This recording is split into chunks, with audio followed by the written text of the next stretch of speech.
네, 여러분 안녕하십니까? 시사토론텐 김광상입니다. 새 정부가 출범한 지 어느새 한 달이 다 돼갑니다. 지난주에 총리 인준이라는 큰 산을 넘은 데 이어 장차관급 인사도 서두르면서 이른바 본격적으로 국정과제 수행 의지를 드러내고 있습니다. 지지율은 80%를 넘나들고 특히 호남의 지지가 전국에서 가장 높은데요. 총리 임명과 또 5.18 기념식 등을 지켜보면서 대선 공약 실천에 대한 기대감도 높아지고 있습니다. 그래서 오늘 이 시간에는 문재인 대통령의 대선 공약과 연계된 지역 현안들을 살펴보면서 이를 국정 운영에 어떻게 하면 반영시킬 수 있을 것인지 우리의 전략을 생각해보는 그 시간을 마련하도록 하겠습니다. 오늘 토론에 함께 하실 분들 소개해드리겠습니다. 먼저 정부 국정기획자문위원으로 활동하고 계신 이계호 더불어민주당 전남도당위원장 나오셨습니다. 네, 이종록 전남대학교 지리학과 교수 나오셨습니다. 안녕하십니까. 네, 자 이번에는 이명섭 광주전남연구원 경제산업연구실장 나오셨습니다. 네, 안녕하십니까. 네, 자 김기용 광주전남 매니페스토 실천본부장 함께 하시겠습니다. 네, 안녕하십니까. 네, 네, 뭐 또 서울에서 요즘 바쁘실 텐데 그리고 또 네. 여러 가지로 바쁘신 분들 함께 해주셔서 고맙습니다. 요즘 뭐 매일 청와대에서 뉴스가 쏟아집니다. 뭐 주로 이제 인사 관련한 뉴스들이 많기는 합니다만은 여러 가지 뭐 개혁 관련한 뉴스들도 쏟아지고 있고 그래요. 뭐 몇몇 인사 논란이 있기는 했습니다만은 어쨌든 초반의 분위기로 보면 상당히 좀 긍정적으로 보는 경향들이 많이 있는 것 같아요. 그런데 그 대통령직 인수위원회가 없다 보니까 탄핵으로 인해서 급한 대선이었기 때문에 결국은 지금 국정기획자문위원회가 뭐 설치됐고 이계 위원께서 바로 거기 자문위원 아까 조금 전에 소개해드렸습니다만 활동하시는 것 같더라고요. 그곳이 그 성격도 좀 듣고 싶은데 뭐 청사진을 그리는 곳, 뭐 밑그림 그리는 곳 그렇게 보면 되겠습니까? 예, 뭐 그 과거에 인수위가 했던 기능을 그대로 하고 있고요. 네. 그러니까 첫째로 이제 문재인 정부 5년 동안 해야 될 여러 가지 국정 과제들 있지 않습니까? 네. 그것을 잘 정돈을 좀 해서 어떤 청사진을 마련하는 게 이제 첫 번째 할 일이고요. 네. 두 번째는 이 정책 공약과 지역 공약이 뭐 선거 과정에서 많이 나왔지 않습니까? 네. 그 공약들의 나름대로 우선순위를 좀 정해서 네. 이 임기 5년 동안 꼭 해야 될 일들을 좀 찾아내는 뭐 그런 역할도 하고 있고요. 이제 그러한 일을 추진하기 위해서 필요한 게 정부 조직 아니겠습니까? 네. 정부 조직은 뭐 정권이 바뀔 때마다 늘 새로 이제 좀 개편이 있기 마련인데 네. 그 초안을 작성을 하고 그 의견을 제시하는 뭐 그런 역할, 뭐 그 외에도 몇 가지 더 있습니다만은 큰 저 기능은 한 3가지 정도로 요약할 수가 있겠습니다. 예. 요즘 뭐 조직 개편안 이야기도 지금 뉴스에 나오고 좀 그러긴 예, 했었습니다. 예.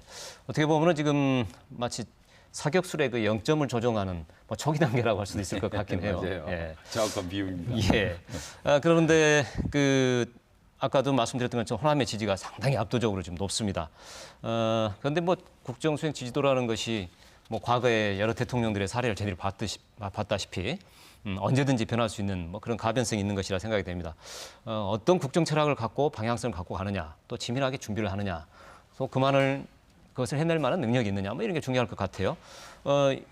이제 시작한 문재인 정부.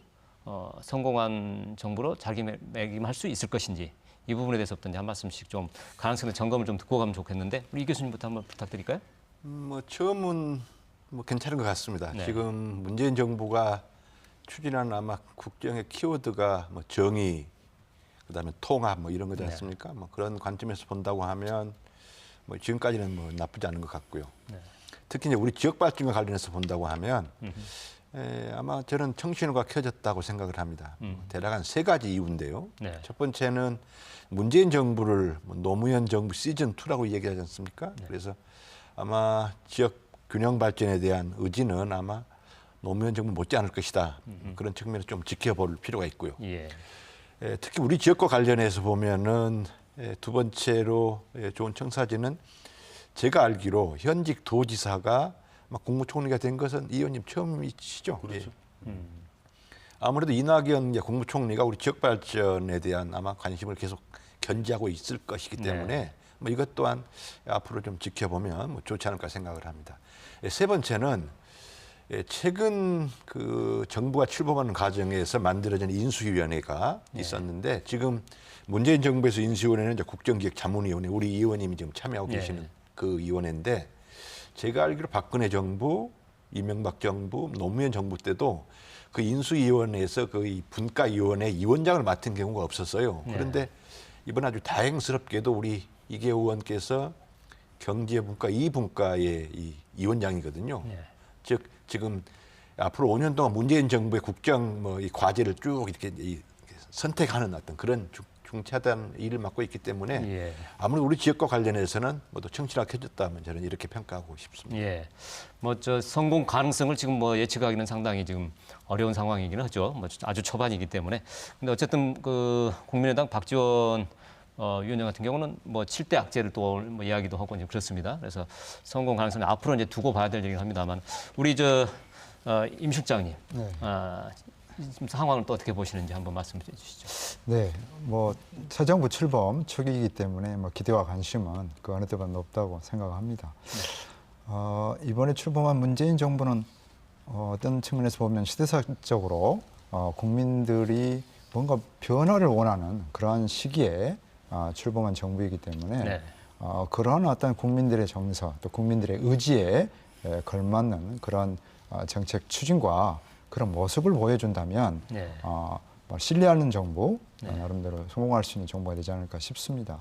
뭐 지역 차원에서도 나름대로의 어떤 그런 면에 관심을 좀 가진 면이 그동안 대통령 대선 공약하면 말 그자대로 공약 차원에서 그치는 경우 많이 있었습니다만 이번 문재인 정부의 공약 그 후보 시절에서부터 시작해서 실은 지역에서 제안한 공약들이 이전보다는 조금 다른 시점에서 이번에 만들어진 것 같습니다. 나름대로 비전에 맞는 지역에 맞는 어떤 특성형에 맞는 그런 공약을 좀 수립을 했는데 그런 부분에 대한 이 채택을 한 어떤 그런 율이 높았다라고 하는 것도 의지의 문제고 실행의 문제이겠지만 우리가 기대를 좀 해보고 추후를 내다보는 것이 좋지 않을까. 이런 부분에 있어서 지역에서도 이런 중앙 정부에 보조할 수 있고 또 뿐만 아니라 지역의 목소리를 낼 수 있는 뭐 그런 기반, 그런 어떤 능력, 뭐 그런 자질을 우리 스스로도 갖추는 것이 이것이 윈윈할 수 있는 아마 그런 부분이지 않을까 싶습니다. 예. 뭐 성공 가능성을 뭐 예단하기는 어렵지만 어쨌든 정부도 하기 나름, 뭐 지역도 하기 나름 그럴 것 같습니다. 우리 김기용 본부장은 또 어떻게 예측을 하시나요? 예, 뭐 기대감이 큰 것은 사실인 것 같고요. 또 그 의지도 제대로 좀 보여주고 있는 측면이 있다고 보고 있지만 다만 좀 우려스러운 부분도 있습니다. 우려스러운 부분이라는 건 결국에는 지금 대통령께서 선거 기간 동안 약속한 그 중앙정부 예산만 해도 수백조에 대한 사업비가 필요한 상황이고요. 각 지자체가 요구한 그 사업비만 해도 한 290조, 약 300조에 육박하는 비용입니다. 그러면 이 내용은 사실은 전임 정부였던 박근혜 정권의 지역 공약 예산의 2배가 넘는 정도의 예산이기 때문에 지금 현재 상태 속에서는 그 재원을 마련하는 것도 쉽지 않은 상황이라고 볼 수가 있고요. 또 이제 광주 전남 같은 경우에 광주도 한 20조 이상의 그 공약을 좀 제시하고 있는 상황이고 전남도 이제 이에 준하는 예산을 좀 요구하고 있는 상황이기 때문에 이게 이제 실현이 되는 데는 굉장히 큰 어려움에 직면해 있다고 볼 수가 있습니다. 따라서 이제 지금의 기대 의식은 사실은 이 지역의 희망 사항이라고 볼 수가 있고 지금 현실에 맞게 이런 부분들에 대한 조정이 좀 필요하다고 볼 수가 있는데요. 다만 이제 이러한 조정을 하는 과정 속에서 중앙정부가 일방적으로 또 관료들이 일방적으로 결정하는 방식이 아니라 지역의 요구사항을 반영을 해서 일부 조정하는 방법들을 좀 필요하다고 볼 수가 있는데 이러한 역할들을 좀 집권 여당이 좀 더 전향적으로 좀 제시를 해줘야 될 필요가 있다고 보고 있습니다. 예, 뭐 바로 그 부분이 될 수 있을 것 같은데 저희들 또 우려하는 부분이 현실화에 이전보다 어려움이 더 많지 않을까. 워낙 방금 지적한 대로 워낙 많은 예산, 뭐 이전 박근혜 정부보다 2배, 그때도 많다고 이전보다 많다고 그랬었는데, 자, 이 부분에 대해서도 집권 여당의 책임을 또 이야기 방금 했어요. 그래서 우리 이 의원님, 과거 정부처럼 공약을 내걸었다가 이른바 빌공약으로 해서 끝나버렸을 때 얼마나 많은 사람들이 이제 배신감을 느끼게 되고 그럴 것 같아요. 그래서 대통령의 의지도 중요할 테고, 그리고 또 그 지역의 기대치를 충족시킬 만한 어떤 그 뭐 체계 또 상황 이런 것들도 잘 준비가 돼야 될 것 같은데 지금 어떤 상황으로 좀 판단하시나요? 사실은 광주 연남 공약을 보면 네. 한 80% 정도가 이미 이명박 박근혜 때 다 공약을 했던 내용들입니다. 예. 다만 이 전 정권 때 공약을 해놓고 전혀 지킬 의지도 없었고 또 상황도 되지 않았고 그랬던 거죠. 예. 그래서 그걸 이제 다시 공약으로 삼은 게 많고요. 이제 그 외에 거기에 플러스해서 각 지역별로 굉장히 앞으로 중요한 성장 동력이 될 만한 사업들 그런 사업들을 한두 가지씩 더 추가를 한 거죠. 네. 그래서 공약이라는 게 있는 대로 다 이제 이행이 되면 얼마나 좋겠습니까? 그러나 공약 안에서도 우선순위가 있기 때문에 예.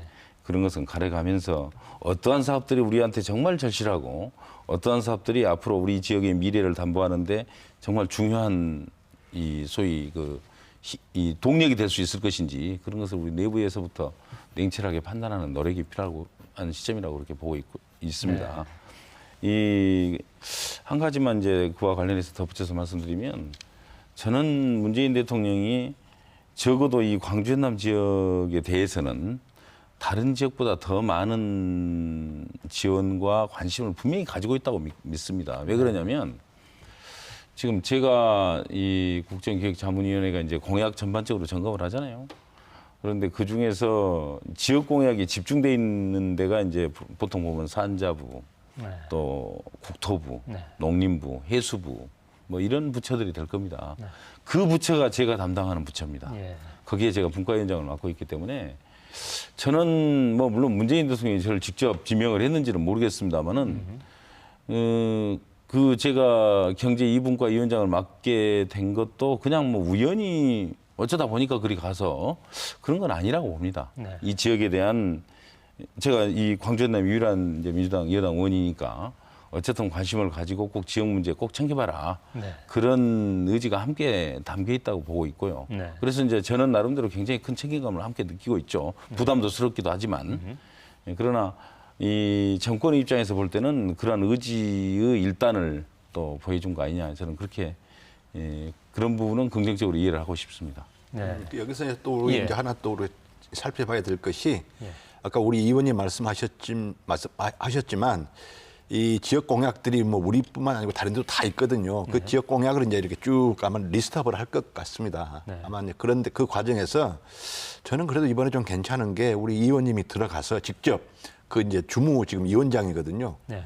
예, 그런 측면에서 본다고 하면은 일단 국정과제 먼저 들어가야 되고 그 중에서도 앞순위에 이제 우리 예, 지역 예. 과제들이 많이 놓여야 되는데 아마 그런 데는 우리 아무래도 우리 의원님 역할이 좀 크지 않을까 기대를 좀 해야겠습니다. 이제 이 지역 공약이 국정과제로 이제 만들어질 경우에 그걸 최종적으로 이제 심사하고 결정하는 걸 이제 각 위원회에서 하지 않습니까? 분과위원회에서. 근데 대부분 지역 공약이 우리 위원회에 있는데 위원장인 제가 다른 지역보다 광주 전남에 더 관심을 갖지 적게 가질 수는 없잖아요. 그건 너무 당연한 거 아니에요? 예. 그런 측면에서 보면 저는 상당히 그 안에 들어있는 함의가 만만치 않을 거라고 그렇게 생각을 하고 있습니다. 예. 뭐 그런 면에서는 상당히 좀 긍정적인 측면이 있는 것 같고 또 그렇지만 아까 집권여당 그래서 특별히 이분과 위원장님이시 우리 이제 이 의원님이 하시는 말씀 중에 뭐 다 지켜지면 또 얼마나 좋겠습니까? 뭐 우선순위가 있는 것이죠. 이렇게 말씀을 또 하셨어요. 너무 그래서 당연한 말씀입니다. 뭐 당연한 말씀이기도 하지만은 동시에 또 지역 입장에서는 일반 유권자들 입장에서는 공약을 했으면 지켜야지 하는 단순한 생각을 할 수 있단 말이에요. 그래서 결국은 뭐 현실적인 부분도 봐야 될 테고 또 이상적으로 당연히 해야 될 당위론도 봐야 될 것 같습니다. 어쨌든 그런데 그러다 보면 이제 우선순위 이게 참 중요할 것 같고 아까 우리 교수님 말씀하신 것처럼 국정 과제에서도 들어가는 것뿐만 아니라 우선순위를 어떻게 확보할 것이냐 이게 참 중요할 것 같아요. 그래서 이 부분, 이 우선순위를 어떻게 확보할 것이냐라는 그런 전략적 측면에서 우리 지역 현안들을 이제 좀 하나씩 좀 살펴봤으면 좋겠다는 생각을 하게 됩니다. 우선 요즘 다시 논란이 된 4대강 사업과 관련해서 영산강 문제부터 잠깐 이야기하고 구체적인 현안들로 이건 광주와 전남도가 공통으로 해당되는 사안일 텐데요. 어쨌든 대통령 지시 있고 나서 진 1일부터 영산강 축산보가 이제 개방되고 그랬습니다. 지역마다 영산강의 사정, 낙동강의 사정 다 다를 거 아닙니까? 그래서 예. 우리 형편에 맞게 이 문제를 어떻게 처리하고 4대강 사업에 대한 뭐 정부의 큰 흐름은 있겠지만 그 속에서 또 영산강은 어떻게 볼 것인가. 이분에 좀 의견이 있으면 좀 누가 말씀을 좀 해주면 좋을 것 같은데 누가 먼저 말씀하실까요? 예, 제가 먼저 말씀드리는 게 좋을 것 같은데요. 그 4대강 사업 대표적으로 실패한 사업인데요. 그러니까 그 실패한 사업에 대한 내용보다도 사실은 예산 배분의 차별에 대한 문제가 더 컸다고 보고 있습니다. 그러니까 4대강 사업하면서 한 22조에 대한 막대한 비용이 들어갔는데 효과는 거의 없었는데 문제는 예산을 배분하는 과정 속에서도 4대강은 사실은 낙동강과 한강을 개발하기 위한 사업이었고 영산강과 금강 같은 경우에는 거의 들러리가 된 사업이었었거든요. 그렇죠. 뭐 예산도 아주 적었고. 네, 그래서 한 3조 정도, 3조 가까운 예산만 투여가 된 상태였었고 대부분의 70%가 넘는 예산이 결국엔 낙동강과 한강에 투여되는 예산이었었습니다. 그래서 이러한 그 사실은 그리고 이제 환경을 수질을 관리하기 위한 사업이 아니라 토목 사업을 하기 위한 사업이었기 때문에 정책 공약의 대표적인 실패 사례로 좀 그 자리매김한 것 같은데요. 이러한 사업들은 그 빨리 좀 정리를 해야 될 필요가 있다고 볼 수가 있고 과거에 대한 냉철한 이제 평가를 해서 이런 문제들에 대한 책임 그리고 다시는 이런 사업들이 다시 재발하지 않도록 하는 노력들이 좀 필요하다고 보고 있습니다. 그래서 이런 것들을 추진을 했었던 의사결정하는 과정 속에서 굉장히 왜곡된 의사결정을 했었거든요. 그러니까 공식적인 사업을 하기 위해서는 뭐 예비 타당성 조사도 해야 되고 또 이제 그 사전 환경 검토라든지 이런 다양한 검토를 거쳐서 하게 됐다면 한 3년에서 4년 이상의 시간이 걸렸었고 실제로 정권 끝날 때까지 할 수가 없는 사업이었음에도 불구하고 정부가 강행을 해서 이제 사단이 났던 사업이었었습니다. 따라서 이런 문제들에 대한 근본적인 개선책이 현 정권에서 나와야 될 필요가 있다고 보고 있습니다. 예. 원사 회복을 말씀하시는 건지 어쩐지 모르겠어요. 어떻게 보시는지. 저는 예. 이제 뭐 조금 다른 시각을 가지고 있는데 네. 기본적으로 우리 김 본부장이 뭐 이 의견에 동의를 합니다. 뭐 또 저는 사실 그 영산강 살리기를 해야 된다고 저는 주장을 한 예. 뭐 교수 중에 한 명이었고요. 그래서 지금도 4대강 을 망쳐놓은 뭐 기억해야 될 인사 리스트업에 저도 제 이름이 올라 있는데 예. 그 우리 본부장님 말씀하신 것처럼 낙동강하고 한강하고 금강하고 영산강은 띄워놓고 생각을 해야 됩니다. 기본적으로 사업비도 적게 들어갔고 또 성격이 좀 다르거든요. 왜냐하면 한강은 경기도 충청북도부터 시작해가지고 경기도, 서울, 인천까지 내려가는 하천이고요.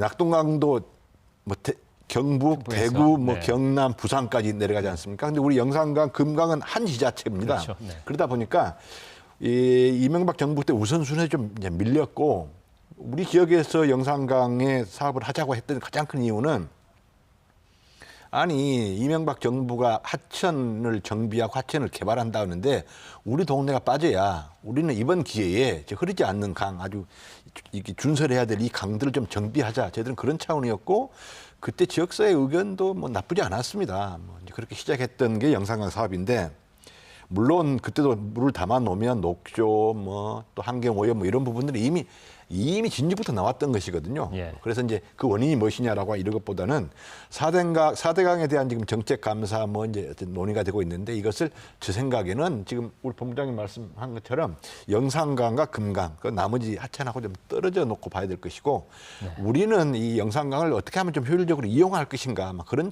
측면에서 관심을 가져야 되지 않을까 그런 생각을 하고 있습니다. 예.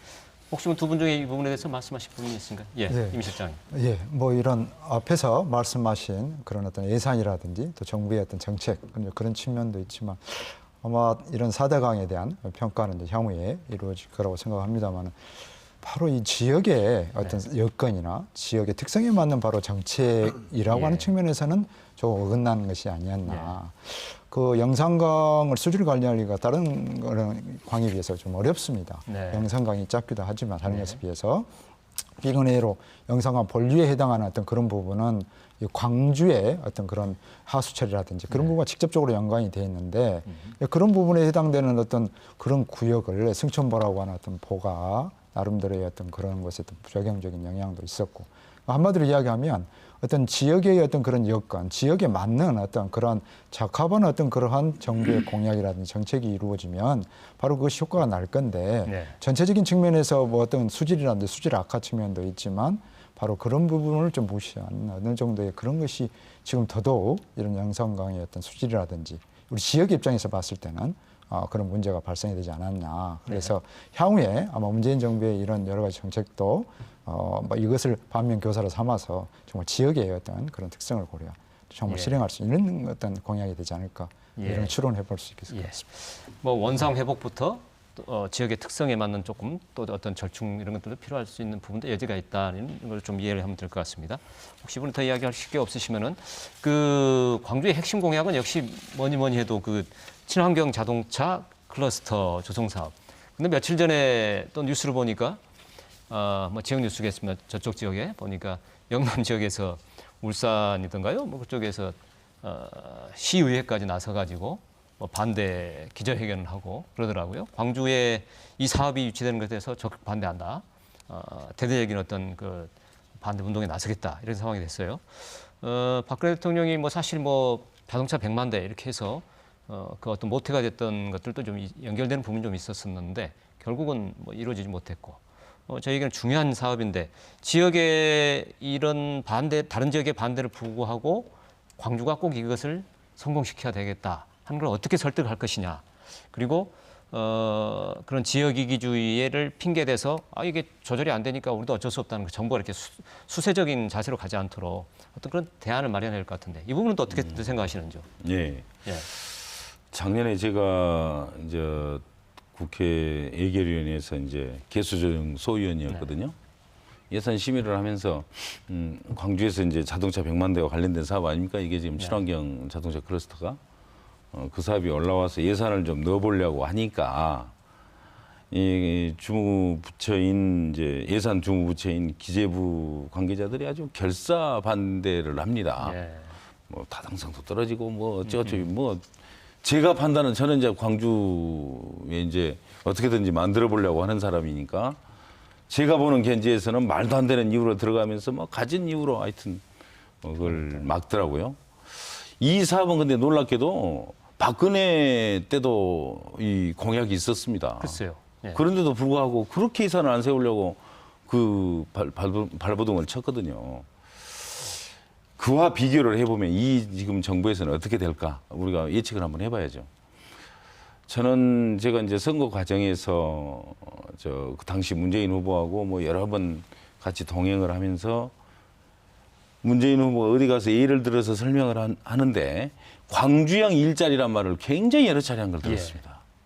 이 광주형 일자리를 통해서 친환경 자동차 클러스터를 해 나가겠다는 게 광주시의 구상 아닙니까? 예. 근데 그 점에 대해서 나름대로 그 당시에 문재인 후보는 상당한 감동을 받았던 것 같아요. 예. 그래서 앞으로 이제 이 사업을 아까 말씀하신 것처럼 여러 시도가 이제 비슷한 사업들을 지금 들고 나오고 있는데 광주에서 이 사업을 성공적으로 이끌어내는데 굉장히 중요한 논리적 어떻게 보면 그 설득력 있는 논리가 그러니까요. 이 광주형 일자리라고 믿고 있습니다. 그래서 이걸 좀 잘 다듬고 포장을 해서 앞으로 정부의 이 예산을 끌어오는 그런 논리로 삼아 나가고 또 반드시 성공을 시켜서 더 확대해 나가고 이렇게 할 수 있는 대단히 유리한 여건을 스스로 가지고 있다. 네. 이런 말씀을 드리고 싶습니다.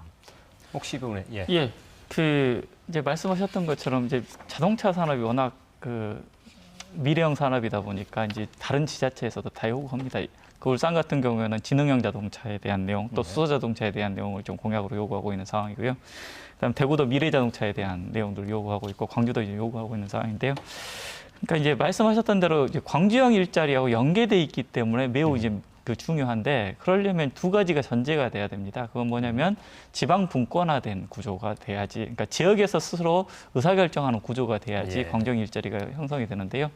당장에 이제 우리는 이제 그 노조 자체도 사실은 중앙에 집권이 돼 있고 기업도 중앙에서 결정을 해야 되고 법과 제도도 이제 중앙 정부가 만들어야지 가능한 구조인데 그런 구조 속에서는 광주형 일자리를 실현하는 데 큰 어려움이 있다고 볼 수가 있고요. 또 이게 실현이 되려면 기업 내 속에서도 공동 경영의 문화를 형성을 해야지 가능한 구조가 되는 거죠. 대체적으로 이야기 나오는 것들이 일본이나 독일의 모델이라는 것 자체도 보면 노사 공동 경영의 문화를 바탕으로 해서 그 임금이 좀 더 낮더라도 생활 수준을 보장해 줄 수 있는 구조를 만들 수 있기 때문에 이게 가능하다고 이야기를 하는데요. 그러기 위해서는 앞서서 말씀하셨던 대로 지역 차원에서 준비를 해야 될 내용뿐만 아니라 정부의 전폭적인 지지도 있어야 되는 거고요. 또 이제 국회 차원에서 법과 제도를 만드는 것도 중요하다고 볼 수가 있습니다. 그 현재 상태 속에서 지금의 법과 제도로는 미래형 자동차를 만드는 데 구조적인 한계가 있습니다. 예를 들어서 지능형 자동차들, 또 지금 이제 무인 자동차라든지 이런 것들을 실현하기 위해서는 지금의 도로 구조라든지 도로교통법이라든지 이런 것들에 대한 개선이 좀 필요하다고 볼 수가 있고요. 정부에 대한 아까도 말씀드렸던 재정 지원에 대한 부분도 전폭적으로 이루어져야지 이게 가능한데 지금까지 이런 것들을 못 해왔거든요. 그래서 지금 이제 새 정부가 여기에 대해서 그 지원을 하게 됐었을 때는 앞서서 말씀드렸던 단순한 예산 지원에서 그칠 것이 아니라 장기적인 발전, 산업 발전에 대한 구체적인 계획을 수립하고 여기에 대한 법과 제도적인 지원까지 함께 준비를 해야지만이 그런 부분들이 가능해질 수 있다고 보고 있습니다. 예, 새겨들 부분이 있는 것 같아요. 저기 지금 이번에 이 문재인 대통령이 내세운 친환경 자동차, 뭐 쉽게 말하면 박근혜 정부가 했었던 자동차 100만 대 똑같은 겁니다. 약간 그 워딩만 지금 바뀌어져 있는 건데 여기에 제가 보면 이게 지금 주춤거렸던 게 저는 두 가지 이유가 있다고 봅니다. 첫 번째는 광주가 내세운 자동차 100만 대 일자리는 이겁니다. 우리가 반값 임금을 갖는, 쉽게 말해서 지금 기아차나 현대차보다도 임금이 반값인 한 50% 일자리를 만든 자동차 공장을 만들 테니 정부가 그게 필요한 R&D 자금을 좀 지원해주고 또 광주에 있는 기아차는 그런 공장을 만들어주고 그러면 이제 이제 우리가 지역사회와 노조가 해서 이제 잘 하겠다. 그래서 이제 크게 보면은 지역사회 몫은 일단 놔두고 정부가 R&D 자원도 좀 지원해주고 기아차도 좀 설득하라고 하는 부분이 지난 정부에서는 조금 미진했었습니다. 저는 그 미진한 이유가 저는 두 가지로 보는데 하나는 친환경 자동차, 지금 우리 전기차, 수소차는 사실 그 당시로 보면 광주는 좀 후순위였습니다. 울산은 진즉 시작을 했고요. 2009년부터. 충남은도 좀 빠르고요. 그런데 그런 부분은 정책적으로 우리 광주가 좀 뒤처졌다라고 하는 것이고 그런 과정에서 박근혜 정부가 광주에 별 관심이 없었죠. 그런 이제 두 가지 때문에 좀 늦었고 세 번째 지금 우리 광주가 그러면 광주형 일자리 이게 사실은 논의만 하다가 지금 아무것도 내놓지 못했거든요. 이런 상황에서 이제 문재인 정부가 친환경 자동차 클러스터를 하겠다고 이제 했는데 제 생각에 제일 먼저 해야 될 것은 우리 지역사회가 과연 가칭, 강주행 일자리를 만들어낼 수 있는 그 잠재력, 그 여력이 돼 있느냐, 정말 노조와 지역사회가 만들어낼 수 있느냐. 그러면 이제 그걸 가지고 뭐 중앙정부에 설득을 해야 되는데 요즘 그래서 나오는 말이 이제 지역 밀착형 일자리 뭐 이제 그런 것과 관련될 수 있는데 제가 보면은 이게 성공하기 위해서는 기본적으로 우리 지역사회가 과연 광주형 일자리를 만들어낼 수 있는 준비가 돼 있느냐.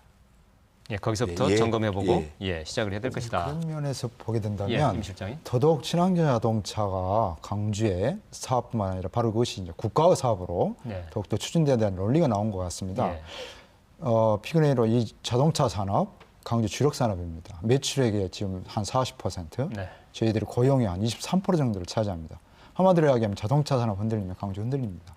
그러나 기존의 내연 자동차 가지고는 이제는 경쟁할 수 없다라고 하는 그런 논리뿐만 아니라 이것이 더더욱 어떤 지역과 국가의 사업으로 나아갈 수 있는 부분이 뭐 여러 지역도 있습니다만은 지금 4차 산업혁명 시대 신성장 동력을 찾는 우리 이 의원님 말씀하셨다시피 뭔가 그런 부분에서 뭔가 광주의 출구를 찾는 광주의 지원법을 할 수 있는 그런 부분을 찾는데 가장 유리한 어떤 그런 부분도 이 부분이지 않을까. 그러나 그런 부분에 해당되는 어떤 그런 여건의 어떤 변화가 있기 때문에 제가 보기에는 바로 국가의 어떤 지원이라든지 이런 부분에 대한 것이 있으면 더욱더 성장할 수 있는 기회가 있는 것 같고요.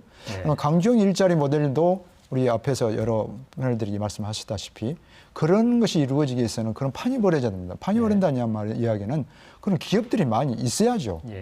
지금 같은 기아라고 하는 하나의 기업에 우리가 그것을 이른바 대상으로 놓고 이런 일자리를 실험한다는 것은 좀 그러지 않겠습니까? 그래서 그런 면에서 봤을 때는 바로 이러한 하나의 전략적인 측면뿐만 아니라 국가의 어떤 확산적인 일자리 모델 측면에서 봤을 때도 꼭 이런 부분에 대한 것은 이루어져야 된다. 예.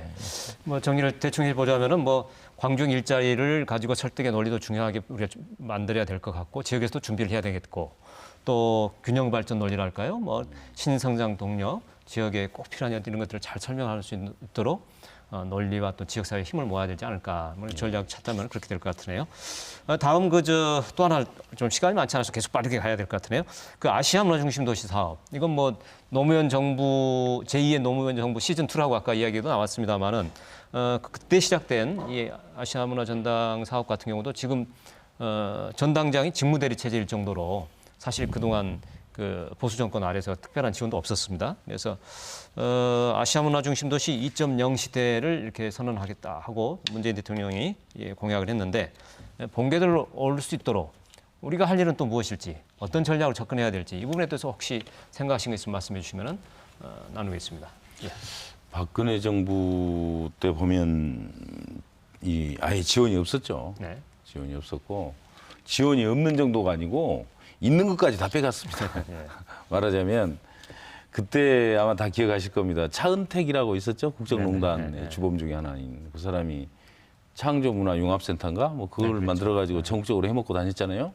광주에 와서도 이제 똑같은 시도를 했는데 더 놀라운 것은 아시아 문화전당의 예산이 매년 반으로 줄어요. 한 30%씩 줄어요.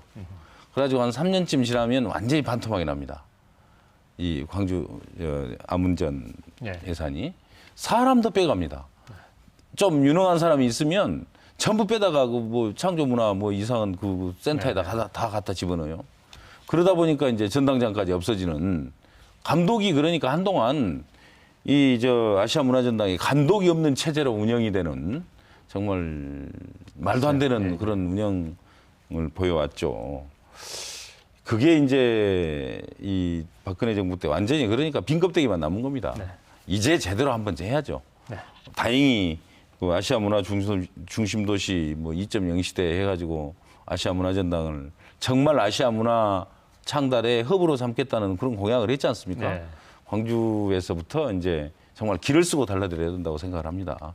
어렵게 만들어서 지금 겨우 이제 틀을 만들어가고 있는 우리 아시아 문화전당이 제 역할을 하도록 하고 광주가 문화도시로 나가는 정말 그 센터가 되도록 하는데 그래도 저만한 시설을 우리가 갖기가 쉽지 않거든요. 네. 꼭 활성화시켜야 한다고 생각하고 있습니다. 예. 그러니까 지금 이제 우리가 흔히 얘기하는 아시아 문화 중심 도시 조성 사업은 7개 꼭지로 되어 있거든요. 예, 7개 그렇죠. 꼭지 중에 하나가 이제 아문당의 그 하나인데 예. 하나하고 지금 스탑돼 있거든요. 그래서 이제 아마 문재인 정부는 그 못했던 6개 사업 중에서 우선순위를 가려서 이제 하겠다. 예. 쉽게 말하면 아문당에서 만들어낸 어떤 콘텐츠들을 소비할 수 있는 그런 이 어떤 그 사업 지구들을 하겠다고 하는 건데 제가 보면 뭐 그렇게 뭐 나쁘지 않을 것 같고 아마 이제 단계적으로 하나씩 해가면 뭐 가시적인 성과가 있지 않을까 뭐 기대해 볼 수 있을 것 같습니다. 예.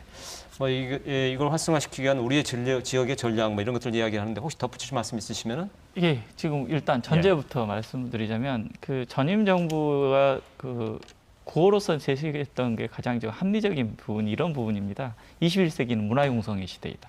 그러니까 21세기가 문화융성의 시대를 라는 것에 대해서는 이제 그 변함없는 사실인 것 같긴 한데 어떻게 지역 차원에서 준비를 할 것인지가 매우 중요한 상황이라고 볼 수가 있는데요. 근데 지역은 굉장히 취약한 구조를 갖고 있습니다. 이 교수님께서는 순서를 정해서 차근차근 지원하면 될 거라고 말씀하시지만 저는 그렇게 보지 않는데요. 네. 왜냐하면 지금 그 문화예술 같은 경우에는 구조적으로 취약하게 돼 있습니다. 왜냐하면 문화예술 인력의 70% 이상이 수도권에 집중돼 그렇죠. 있고요. 네. 그리고 이제 광주 전남 같은 경우에 한 10% 내외밖에 되지 않습니다. 또 이제 그 예술 기관을 비롯해서 학교 그리고 이제 기업들까지도 수도권에 다 집중돼 있는 구조를 갖고 있기 때문에 이거 자체를 바로 해결하지 않으면 아시아 문화 전당의 정상화는 좀 요원해질 수밖에 없는 구조를 그런 갖고 부분부터 있습니다. 해결해야 된다. 그래서 이제 지금 이제 공약사항에도 들어가 있는데 시티연구원 같은 경우에 지역에 설립을 해야 되고 또 이제 한국예술종합학교 같은 것들 교육기관들을 이전을 통해서 교육 인원을 양성을 해야 될 구조를 만들어야 되는데 이게 이제 정권 초기에 이루어지지 않으면 계속 미뤄지게 되다 보면 이런 것들이 좀 제대로 실현이 안 될 가능성이 크거든요.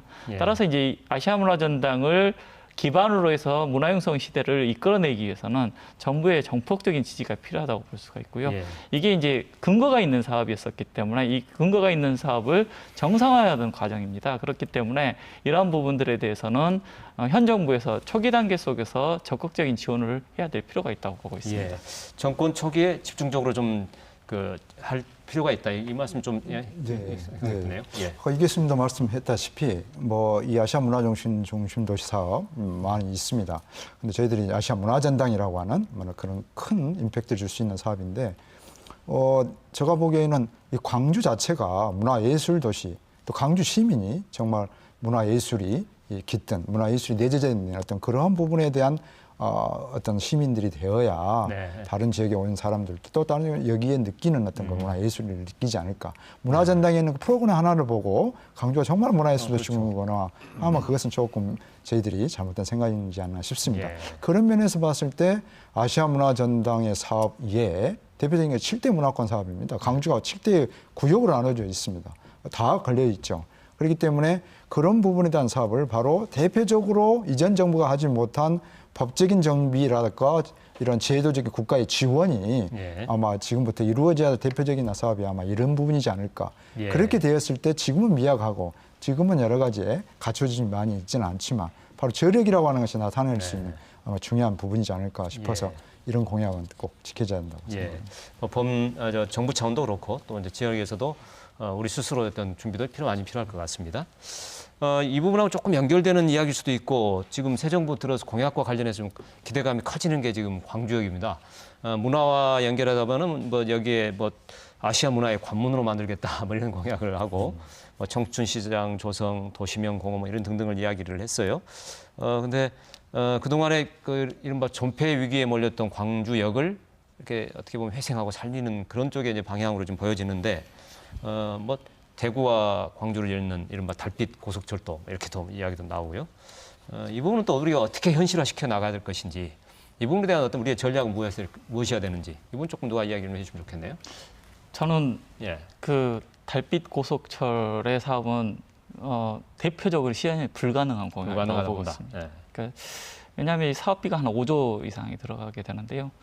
그러면 그것을 할 수 있을 만큼의 교통 수요가 발생하느냐 그렇지는 않거든요. 네. 그러니까 실질적으로 봤었을 때는 대구하고 광주가 자생할 수 있을 만큼 성장을 해야 되고 그리고 그 중간에 거점을 역할을 할 수 있는 도시들이 형성이 되고 해야지 도시 간의 소통 또 산업의 연관성을 갖출 수 있도록 그 광주와 대구가 연관성을 높일 수 있는 구조를 먼저 만들어 놓고 이러한 사업들이 계획이 되는 것이 아니라 지금 당장에 동서 간의 소통이 부족하니까 이걸 교통로를 만들겠다고 해서 고속철을 만들겠다고 이야기를 하면 국가적인 낭비 사업이 될 수밖에 없는 상황이 발생한다고 보고 있습니다. 따라서 이게 물론 그 광주역을 어떻게 개발할 것인가에 대한 문제는 좀 별개로 따지더라도 지금의 이제 대구 광주 간의 고속철을 놓는 문제에 대해서는 다시 한번 타당성을 좀 검토를 해야 될 필요가 있다고 보고 있습니다. 여기에 이제 조금 내가 덧붙이면 뭐 광주 시민으로 좀 서운할지 모르겠지만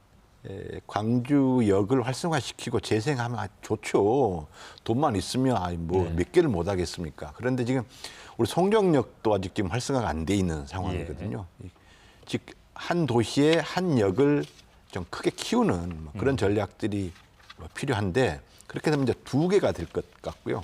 중앙정부가 가용할 예산은 한정돼 있고 그래서 우리가 광주역을 만들어주면 얼마나 좋겠습니까만은 광주시가 정말 뭐가 중요하고 뭐가 우선순위가 돼야 되는지 아마 좀 냉정하게 살펴볼 필요가 있다고 봅니다. 네.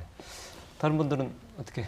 아마 광주역이 지금까지 저희들이 논의한 공약 중에서 우선 사업이라든지 신성장 동력의 측면에서 보면 기존의 광주역 청정역이 있는데 다시 이것을 부흥시키자라고 하는 건가 이렇게 이야기를 하시는데요. 저는 조금 다른 시각에서 보면 바로 광주의 대표적인 하나의 그 게이트, 다시 말해서 입구라는 것이죠. 광주 송정역도 있지만 광주에 들어와서 이 광주를 느끼고 광주를 출발해서 뭔가를 갖다가 투어를 한다든지 했을 때 그 시발을 하나의 상징적으로 광주역을 두자는 아마 그런 의미가 크지 않나 싶습니다.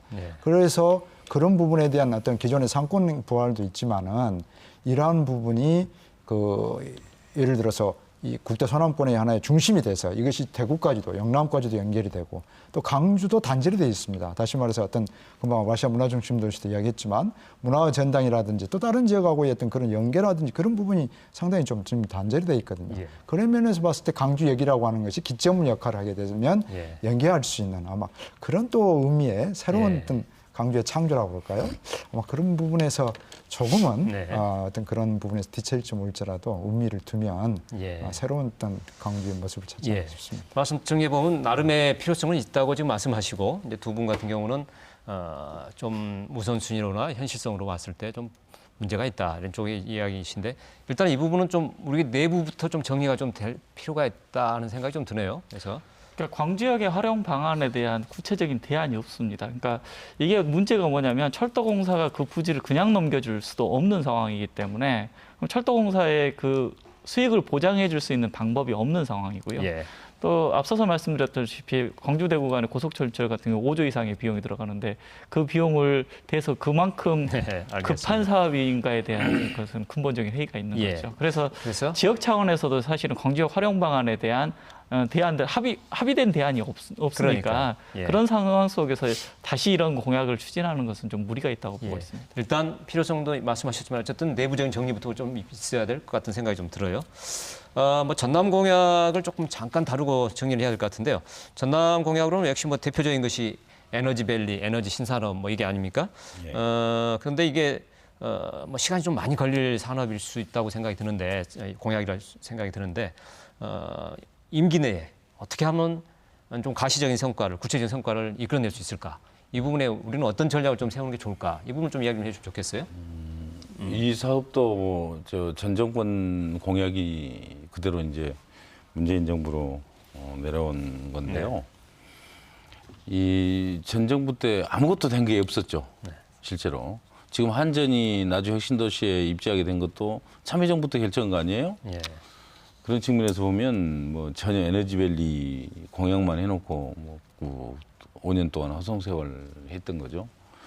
이제 문재인 정부 또 공약을 했으니까 우리가 이 가시적으로 뭔가 이룰 수 있도록 노력을 해야 됩니다.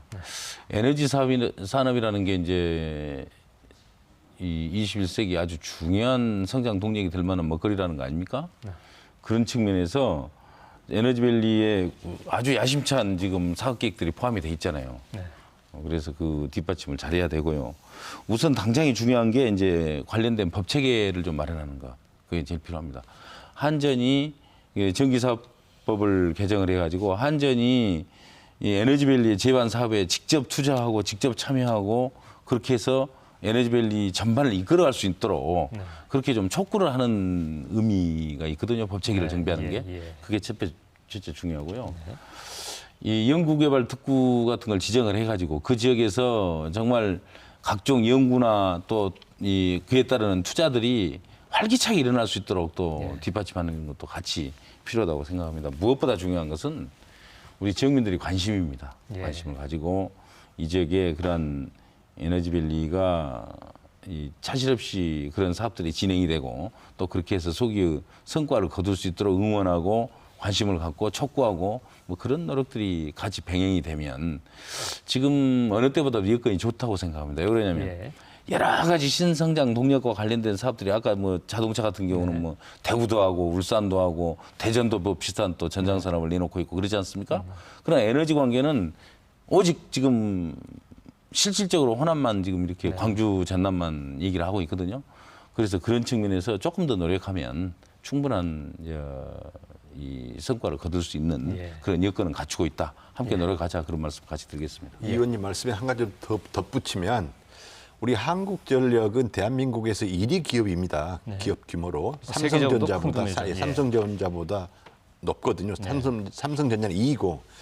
근데 문제는 한국전력이 지금 말씀하신 것처럼 직접 투자라든지 R&D 지원 뭐 이런 부분이 약간 좀 제약을 받고 있습니다. 그래서 뭐 법적인 어떤 체계 정비 저는 이게 가장 필요하고요. 두 번째는 이미 이제 둥지는 만들어져 있지 않습니까? 혁신도시 내에 클러스터 단지도 있고요. 또 우리 저기 남구에 첨단 단지도 있고 빅그린 산다도 있고 해서 아마 법이 정비가 되고 한전이 직접 투자나 아니면 간접적으로 투자할 수 있도록 지원할 수 있는 어떤 그런 장치를 쪽에. 만들어내는 게 아마 제일 급선무라고 생각을 합니다. 예. 뭐 한전 공대 문제도 있긴 합니다만은 이것과 연결시켜서 한번 전반적으로 그 연계돼서 말씀드리자면 사실은 이제 이 의원님께서는 이제 전남만 이 공약이 있다고 말씀드렸는데 에너지는 전국에서 다 인기 있는 공약입니다. 그래서 이제 충남에서도 요구하고 있고 대구나 충북에서도 요구하고 있는데요. 에너지 형태는 좀 다르지만 요구하고 있는데 이제 전남이 유리한 구지를 점령하고 있는 건 결국에는 이제 한전이라는 것과 또 이제 그 대통령이 약속한 한전공대 설립에 대한 공약이 있기 때문에 산화경 클러스터 조성이 가능하기 때문에 이 공약이 실현성도 높고 또 이제 지역이 이게 경쟁력을 갖추고 있다고 볼 수가 있습니다.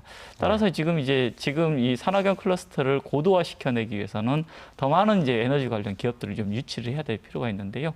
지금 이제 정부가 이제 법과 제도를 개선을 해주고 또 이 교수님께서 말씀하셨던 것처럼 한전이 직접 투자할 수 있는 것들에 대한 비율들을 더 높이게 된다고 했었을 때 이러한 에너지 산업의 집적화 자체가 더욱더 고도화될 수 있는 측면이 있다고 보고 있습니다. 예. 뭐 그럼 이 정도로 뭐 대부분 이 부분에서는 다른 의견은 많지 않은 것 같은데 하실 말씀 있으세요? 네, 짧게 하시죠. 이 문재인 공약의 대표적인 이 강주 전남의 상생 협력 공약 중에 하나가 이 에너지 신산업, 에너지 밸류 산업입니다. 당연히 이 전남의 특성을 또 우리가 부각을 시켜서 육성을 시켜야 되죠. 그런 면에서 봤을 때 우리가 이 에너지 신산업, 에너지 밸리, 한전공대 뭐 이런 부분에 있어서 이 강주 전남의 어떤 그런 경쟁보다는 협조적인 어떤 그런 부분에서 뭐 이 의원님께서 말씀하셨다시피 정말 우리의 우월성, 혁신도시라고 하는 그런 조건 어떤 하에 신성장 산업의 대표적이라고 할 수 있는 이 지역 주력 산업인 에너지 신산업이 같이 이렇게 저희들이 연합이 된다면 서로 간의 어떤 시너지 효과랄까 그런 부분이 크다라고 생각을 합니다. 그래서 아마 저희들이 이후에 더 준비돼야 될 정말 실행적으로 그런 부분이 지자체뿐만 아니라 민간, 기업, 또 저희들 주민 여러 부분들이 아마 대학 다 협력해야 될 사업이 되지 않을까 이런 생각을 해봅니다. 자, 끝으로 이제 말씀 잘 들었는데 끝으로 이 질문만 좀 드리면 마무리할 것 같습니다. 뭐 시간이 많지 않기 때문에 한 3, 40초에 걸쳐서 아까 저희들이 공항 문제를 좀 이야기는 했어요. 잠깐 다루긴 했는데 본론적으로 다루지 못했습니다. 군공항 이전 문제, 무항공항 문제 등등 있는데 이 부분에 대해서 혹시 제안이라든지 전략에 대해서 한 말씀씩 해줄 거 있으시면 한 30초 정도 간략히 자기의 의견을 이야기해 주시고 마무리하면 되겠습니다. 자, 누가 먼저 말씀하실까요? 광주시는 이제 이 군공항을 이전하고 싶어 하고요. 전라남도는 지금 무항공항을 더 키우고 싶어 하는데 그 이해 조금 상충되는 것 같아요. 전라남도가 무항공항을 좀 키워서 정말 대한민국의 서남권의 거점 공항이 되기 위해서는 광주공항의 기능을 좀 먼저 줘야 되거든요. 그런데 광주는 그걸 안 주고 있고요. 그렇어요. 광주는 이제 군공항하고 이것을 패키지로 이제 묶어서 생각하겠다고 하는데 그러지 말고 정말 광주남의 상생을 얘기하면서 저는 먼저 이 광주공항이 가지고 있는 기능을 무한으로 먼저 주고 무한이 좀 일단 클 수 있게 만들어주고 그리고 군공항은 지금 이미 대통령 공약 사업도 들어있기 때문에 군공항 이전 부분은 아마 그것들을 풀어가는 두 가지 트랙을 병행하는 게 필요하다고 저는 생각합니다. 그 첨가해서 좀 말씀을 좀 드리자면 사실은 이제 무항공항이 활성화되기 위해서는 국내선 항공 수요만으로는 공항이 활성화되지 않습니다. 따라서 이제 그 서남권의 거점 공항으로 하기 위해서는 이제 사실은 국제 노선을 확보라든지 이런 것들이 매우 중요한데 이게 중앙 정부가 사실은 제도적으로 지원을 해야 될 측면이 있고 또 지방공항에 대한 규제 상황들을 많이 두고 있기 때문에 안 되고 있는 측면이 있거든요. 따라서 이제 정부 차원에서 지금 이제 인천공항에 집중돼 있는 항공 수요를 일정 정도 분산을 해서 서남권의 거점공항으로서 무항공항을 육성하겠다는 부분에 대한 구체적인 대안들도 함께 지시를 해줘야 될 필요가 있다고 보고 있습니다. 네. 그것 플러스 해서 당연히 무항공항 활성화에 해당되는 그런 전략이 당연히 나와야 되는데 현실적으로 군공항 이전에 그러한 어떤 지자체의 어떤 의무랄까 지자체의 부담에 의한 그런 부분에 해당되는 것은 바로 지역의 힘으로 할 수 없는 것을 저희들이 토로를 하면서 바로 이런 것이 어느 정도의 이른바 국가의 지원이나 법의 개정 뭐 이런 부분이 동시에 이루어져야 무항공항과 군공항의 어떤 그런 부분이 해결이 되지 않을까 이런 부분도 관심을 가져야 될 것 같습니다. 지자체 책임 부분에 대해서 어떤 해법이 좀 나와야 되지 않느냐 이런 말씀이시죠? 네. 예, 군공항을 이전을 하면 광주 군공항은 어디로 가겠습니까? 지금 뭐 당연히 전남을 염두에 두고 말씀하신 것 같은데 네. 받는 전남 지역민들의 입장을 반드시 먼저 고려를 해야 된다고 생각합니다. 예. 방금 이정록 교수님도 아주 굉장히 중요한 말씀 해주셨는데 이 전남은 광주에서 있어서는 안 되는 시설을 받는 곳이 아니거든요. 그러니까 그런 측면을 충분히 고려를 하면서 주는 게 있으면 받는 게 있으면 주는 것도 있다는 그런 차원에서 전남의 그 대상 지역민들을 설득할 수 있는 여러 가지 인센티브와 또 그 이론적 명분을 광주가 충분히 줄 수 있어야 된다고 생각합니다. 그런 연구를 광주가 좀 해야죠. 네. 그리고 나서 공공항 문제 뭐 정부 지원을 해달라, 뭐 전남에서 받아라, 뭐 그런 얘기를 할 수 있는 거 아니겠습니까? 예. 그런 측면을 분명하게 말씀을 드리고 싶습니다. 예. 사실 이게 과거에 이른바 무항공항을 만들 때 공공항 문제하고 좀 같이 패키지로 그때 해결이 됐어야 되는데 어떻게 보면은 그때 정치 논리랄까요? 뭐 광주 이제 이기적인 어떤 그런 판단들 때문에 그런 그 시기를 놓치고 뭐 이 상황이 왔던 것 같아요. 그래서 지금 상당히 좀 답답한 상황이 왔는데 우리 저 광주 입장에서는 여전히 지금 말씀하신 거하고 또 이제 전남의 이야기하고 상당히 좀 차이가 있는 것 같습니다. 아주 묘안이 있을까 싶은 생각도 들긴 합니다만은 예. 혹시 끝으로 우리가 이 정권 교체의 의미, 뭐 적폐청산이 될 수 있고 분권이 될 수 있고 균형 발전이라 할 수 있는데 이 부분에 대해서 예. 혹시 할 말씀 하실 분이 있으시면은 한 분 정도만 말씀하시고 정리를 하겠습니다. 누가 우리 의원님 그래도 예. 여당이시니까 네. 예. 한 말씀 정리하시죠. 예, 적폐청산 말씀하셨는데 네. 우리 지역의 적폐는 낙후된 거 아니겠습니까? 그렇죠. 그래서 낙후를 극복할 수 있는 이 3기 민주정부가 들어서면서 좋은 기회를 만졌다고 봐야죠. 예. 뭐 다른 얘기를 하시는 분들도 있을 수가 있습니다만은 그러나 분명히 박근혜 이명박에 비하겠습니까?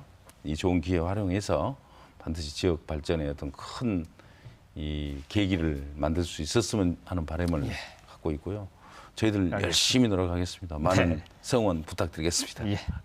자, 오늘 늦은 밤 시간까지 네 분 함께해 주셔서 열띤게 토론해 주셔서 고맙습니다. 네, 문재인 정부 출범 한 달. 그동안에 뭐 대통령이 소탈하면서도 약속을 지키려는 그런 모습을 많이 보이다 보니까요. 희망을 찾는 분들이 많아서 국정의 지지율도 고공행진을 하고 있는 것 같긴 합니다. 하지만 잘 아시다시피 그런 생각들이 순간 사라지고 진정성이 의심받는 순간이 되면은 역시 물거품이 될 수 있다는 것을 잊지 말아야 될 것 같습니다.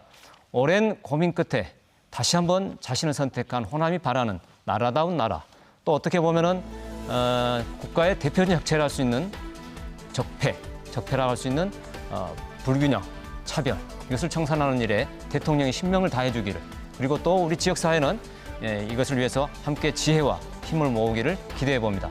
시사토론10 여기서 접겠습니다. 시청자 여러분 고맙습니다.